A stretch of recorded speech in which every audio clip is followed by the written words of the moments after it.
Did you know that you could use baking soda to change the color of wood? Well, you can. Pretty. In woodworking, we use stain to enhance the natural beauty of wood and sometimes to make wood look like something that it's not. The stuff we typically use are coloring agents that deposit color on top of the wood fibers or allow it to absorb into the wood fibers. But there's another class of stains that you might not be familiar with, and those are chemical stains, where by putting this material onto the wood, you actually get a chemical reaction that creates the color. And that's exactly what baking soda does. So let me show you how it works, and we'll do some test boards. I've got a cup of warm water here, and you could use distilled water if you want to be really picky about it. And I'm going to add some baking soda, about a tablespoon. Though the quantities are probably highly variable, you can experiment a little bit, see what works best for you. Now I've got some maple, some cherry, and some mahogany, and let's see how it affects the wood. I'm just going to essentially paint it onto the surface with a foam brush. Now after about 10 minutes, you can see we don't have much color change on the maple, decent color change on the cherry, and quite a color change on the mahogany. But let's apply some oil-based finish, and that will actually give us a better perspective on where this will go after finish is applied. Of course, I'm applying finish on the area that has not had the baking soda treatment too, just so we can see what that would look like. So you can see there's quite a variation in how much color change took place. The maple doesn't have very much at all, maybe a little darker, but not much to it. The cherry, a medium amount of change here. We've got a nice aged cherry look, kind of fast forwards what nature would do on its own. And the mahogany definitely got darker. Right, a little bit of a deeper red. I even see a little bit of a purple hue in there, which I don't know if that's a good thing, but it is what it is. So why are these different?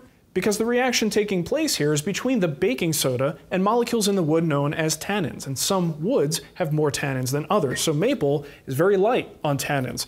Cherry is known to have a decent amount, and mahogany as well. So depending on the wood, you may get a different color reaction, and that leads into the reason why you might be wondering, why doesn't everybody just use this if you get such great color effects from it? Well, you don't have as much control over the color. It really depends on your concentration of the solution as well as the tannin content in the wood itself. Here's a good example. Both of these boards are cherry, and they were both hit on this side with the same concentration of baking soda. And look how much darker this one is. That is a really beautiful, handsome color.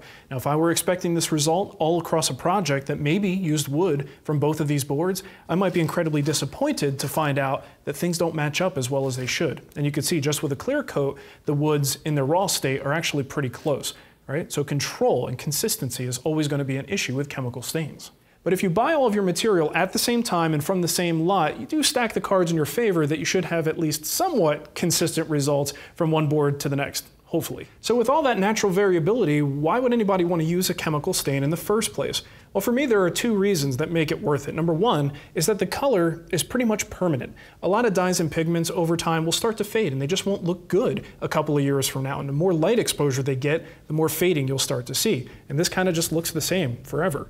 Right? The other thing has to do with the natural aging process of certain woods. So like this cherry piece here, just has a natural finish on it, a little bit of Danish oil, but check out how beautiful that color is. I'd have trouble replicating that with dyes and stains. It just looks gorgeous, and all this takes is time. So a chemical stain most times will be sort of like hitting the fast forward button and going right from raw wood to something that looks somewhat in the family using a natural reaction in the wood. Now, just a quick safety note. While baking soda is pretty harmless, if you get into the world of chemical stains, you'll no doubt hear about things like potassium dichromate, sodium hydroxide, ammonia. These are things that are a little more dangerous, and you need to do your research and understand what precautions you need to take to make those chemicals safe to use. As an example, potassium dichromate happens to be a carcinogen.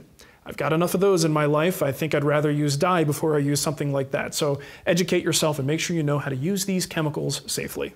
Now, if you'll excuse me, I have to go put this baking soda back into the kitchen where I never took the baking soda from.